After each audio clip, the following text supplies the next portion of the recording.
Hey guys, what's up? It's Charlie here, and today we're going to be looking at 10 scary confessions caught on tape. So, most of the time, criminals are caught by a lot of police work and investigation, but sometimes the criminals themselves come forward and admit what they've done. Well, here are 10 times that happened and it was caught on tape. And some of these confessions are very chilling, so get ready. But first, why not subscribe and press the notification bell too?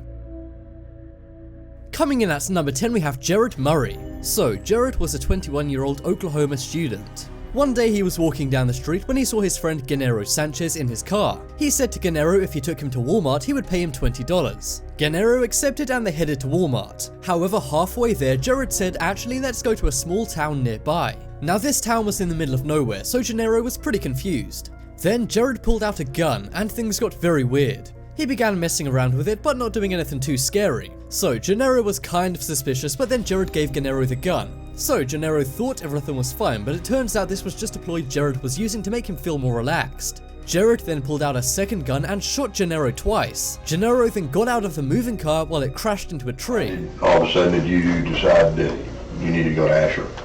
Because I was planning to take him out into the country and kill him.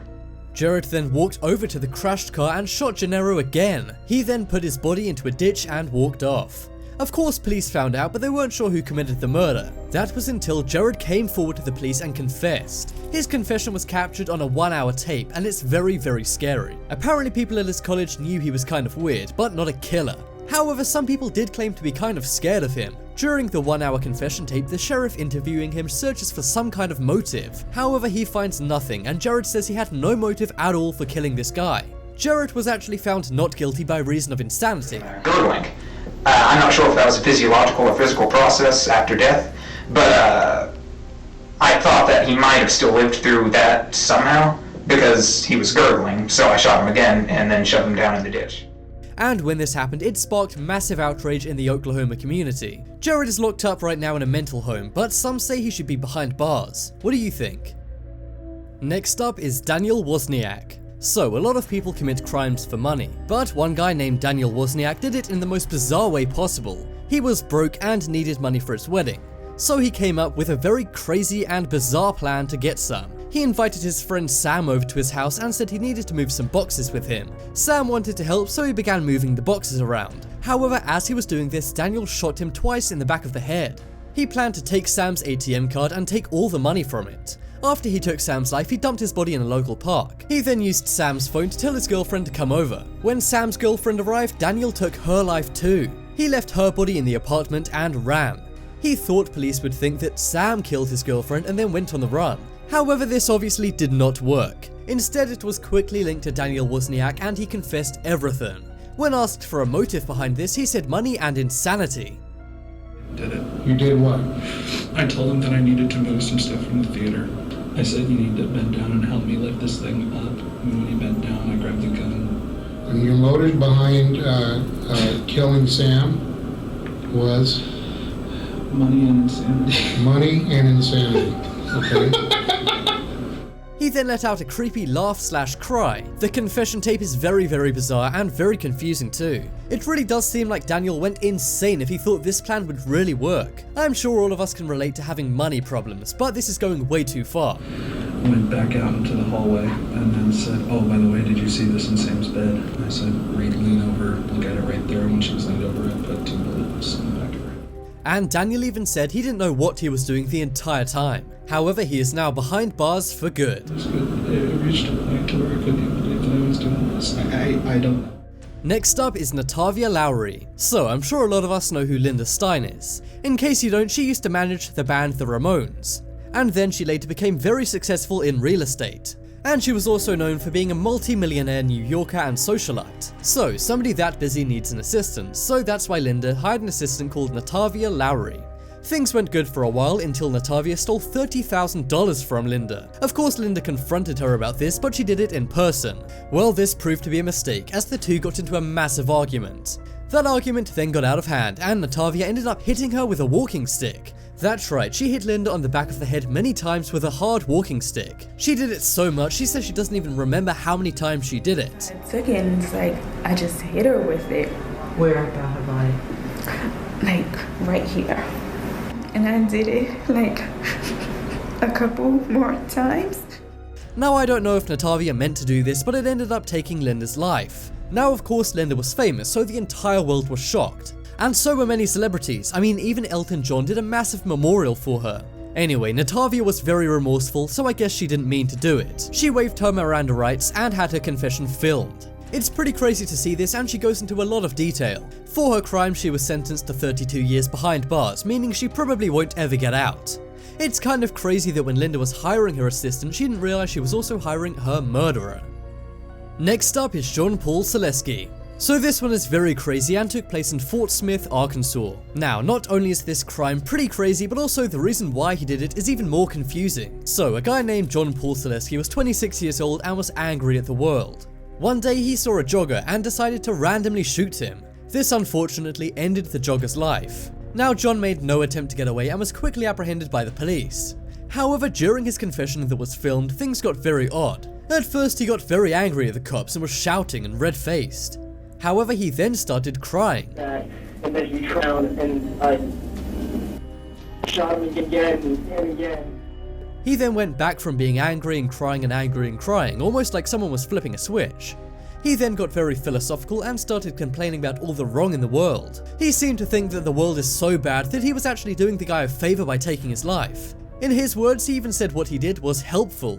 Now of course this is very bizarre and it doesn't seem like John is particularly sane. However, he's now serving life behind bars without possibility of parole. The jogger who passed away was very well liked in the community, so people were very enraged about this. However, it seems John was suffering from some kind of mental disorder, and because of this, some people said that life behind bars was too harsh. But what do you think? Is it too harsh or justice? Next up is Robert PICKTON. So a lot of people on this list have been pretty crazy criminals. But this guy has been dubbed Canada's worst criminal. Yeah, turns out Canada's not all full of nice guys like you think. So, Robert PICKTON was a multi-millionaire and pig farmer. However, from the years 1995 to 2001, he was also a mass murderer. He killed many people and fed the body parts to his pigs on his farm. Yeah, that's pig meat he later sold, so that's technically cannibalism. Anyway, in 2007, he was arrested in British Columbia. He wouldn't cooperate with police, but was still charged with 6 murders.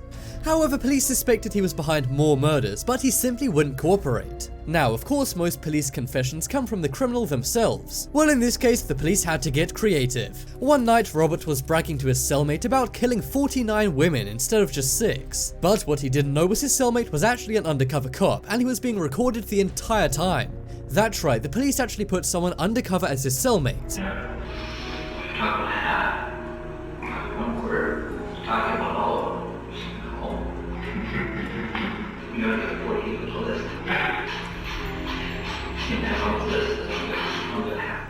That way they got him to casually admit to 43 extra murders. This increased his sentence to 20 years to life. And you really do have to give the cops props here for that amazing technique. So I guess if you commit a crime, don't tell anyone, even your cellmate may be a cop. That's a pretty good prison life hack. But seriously, this guy is messed up and I'm glad he's behind bars. Next up is Christian Romero. When you picture a criminal, you probably think of a big, scary looking man. I mean, that's what some of the other guys on this list have been. Well, in Christian Romero's case, he was an 8-year-old boy. So it sounds like the plot of a movie, but in 2008, an 8-year-old really did take his own father's life. He shot him in their Arizona apartment and called the police himself. Now, in Arizona, those 8 and up can actually be charged with a crime. That's right, he was just on the cutoff age. Well, Christian was charged and interrogated, and his interrogation was made public. Now, of course, it was partially edited and his face was blurred to protect his identity. However, despite him being 8 years old, he was tried. Now, a lot of people said he simply went along with what the police said, and some even said Christian had nothing to do with the crime. Twice, and after I shot him the one time, he was still moving, so I think I shot him again. What do you think? Did Christian actually do this, or are the police just egging him on? He was placed in a child's prison until he was 15. However, he was then released and is now in public school and foster care. If he did commit the crime, I'm not sure if I'd want to adopt him. But of course he was given a new identity, so he could be going to your school right now and you may not even know it. This crime is very mysterious as a lot was kept from the public due to his age. So no motive is known and many other things about the case are unknown. However, I'm sure if you do enough digging you can find out the true mysteries behind this odd case. Christian Romero has since gone down as one of the youngest people of all time to ever be interrogated by the police. Next up is Jake Evans. So you know how I said the Christian Romero case sounds like a movie? It kind of sounds like the movie Halloween, where 7-year-old Mike Myers kills his own sister. Well, here is a crime where the criminal Jake Evans literally based what he did on the movie Halloween. One day, 17-year-old Jake Evans had watched the movie Halloween 3 times. That same week, he stole his grandpa's gun and shot 2 people. And those people were his mom, Jamie, and his 15-year-old sister, Mallory. He said he did this because he was beginning to not like his own family. And he also said his sister began making comments about black people. Now, I'm not sure what really happened with his family, as he seems kind of unstable, and he even called himself evil in his confession. He said the Halloween movie inspired him and amazed him, and he wrote his very scary confession on 4 pages of paper. Now, luckily on the night of the shooting, his father and 2 other sisters were out of town, but it still must have been a very scary discovery for them to make when they got back home. They seemed like a good family and lived in a very expensive $1 million home in Texas. However, it seems not everything is as good as it is on the surface. And Jake's 911 call was made public, and it's very, very chilling. Make it go away, you know, but she just kept on freaking me out. But finally she fell down and I shot her in the head about probably 3 times. So they're both downstairs? Yes. Okay, where are you? In the kitchen. Next up is Kim Edwards and Lucas Markham. So this is another case of a child killing their own family. Kim Edwards was 14 and so was her boyfriend Lucas Markham. Now, one day the couple decided to take the lives of Kim's mom and younger sister. The reason why was because Kim always thought her mom favored her younger sister, even though her mom always denied this. Kim and Lucas first took their mother's life. They used a knife to do this and then did the same thing to Kim's younger sister. Afterwards, the 2 took a bath to get clean. They then changed their clothes and watched Twilight.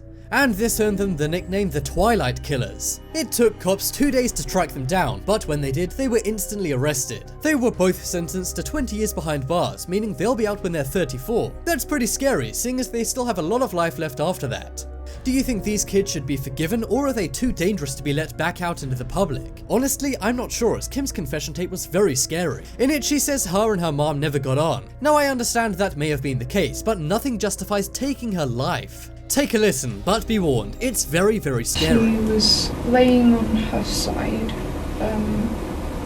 and I don't know really how he stabbed her, but he stabbed her through the neck. I went into the room to see what was going on because I heard noises and stuff, so I just wanted to check if he was okay. He was on top of her with a pillow over her head. Well, ever since I was young, I've never got on with my mum. I knew that she favoured my sister more than me. And even though she said that she didn't, I knew that she would. Next up is Alonso Perez. So this one is kind of confession, but kind of not. However, it's pretty crazy, so I had to put it on here. So in pretty much all of these clips, we've had some kind of confession. Well, in this guy's case, he came in for confession, but never actually got to make one. That is because he escaped. So in Las Vegas, Alonso was arrested for taking a man's life. While he was in the confession room, he broke his own handcuffs using his own body weight. It's kind of scary how they broke so quickly. Anyway, at first he pretends that they're not broken. He was planning on jumping the next guy to walk into the room, but nobody walked in. So instead, he decides to go through the ceiling. Amazingly, he was able to burst out in an empty hallway and calmly walk out of the station. Now, while his escape was impressive, he was captured 4 days later. And of course, his viral escape stunt earned him a lot more time in jail. And police now say he may be getting life behind bars. So I guess this guy was good at escaping, but not so good at staying hidden. He kind of reminds me of El Chapo, who escaped 3 jails but was recaptured every single time. Anyway, check out the amazing footage to see his escape.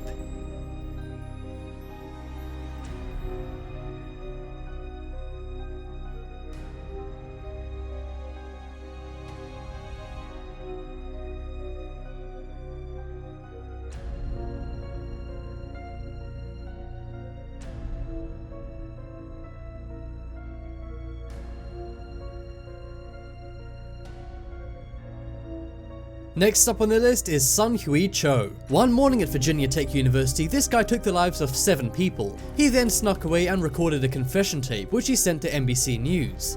He then went back to the school and took over 12 more lives. The tape was played live on NBC News and was very bizarre. He said he did what he did to protect future generations. And he also said he did it for the weak and defenseless. And perhaps he was doing this as a retaliation for bullying and thought he was helping out people who would be bullied down the line. A million chances and ways to have avoided today, but you decided to spill my blood. You forced me into a corner and gave me only one. I did it to make you stop what you did to me, to the future generations of the weak. Now of course that's a pretty crazy thing to think, but this guy clearly wasn't right in the head. His tape is very scary and really shows the madness he must have been feeling before he did what he did. Check out the poll in the top right corner to vote for the scariest confession on this list. And if you want to see a part 2 to this video, then let me know in the comments below. For something on the brighter side, check out my second channel, The Crafty. There'll be a link to that on screen in a moment, so click it to check it out. But as always, thanks for watching. Check out some more videos on screen right now, leave a like if you enjoyed, and if you haven't already, what are you waiting for? Subscribe to Top 10s.